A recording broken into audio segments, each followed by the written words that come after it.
Some of you need to show up with something that they call chutzpah. Chutzpah is a Jewish word for something extra, confidence. I don't care about your life problem.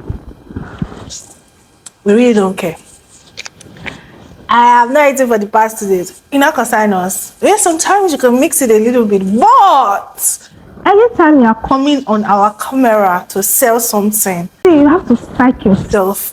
you have to show us like, look, if you're not buying from me, duh, who else are you buying from? It's like you have to come to Nigeria Content Studio to create content or nowhere else. Well, that's how you need to be selling to people this year in 2024. Life is tough for all of us, but yeah, we want to make believe. Lie to us. Lie to us. And somebody's like, I'm a Christian. Look, this platforms are like theater, so you have to look at it like you are playing a drama, you are acting drama.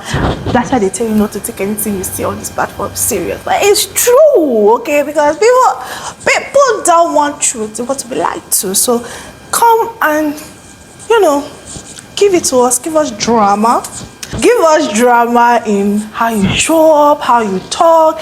Do you understand? Give it to us, hot, all right? Show up with chutzpah.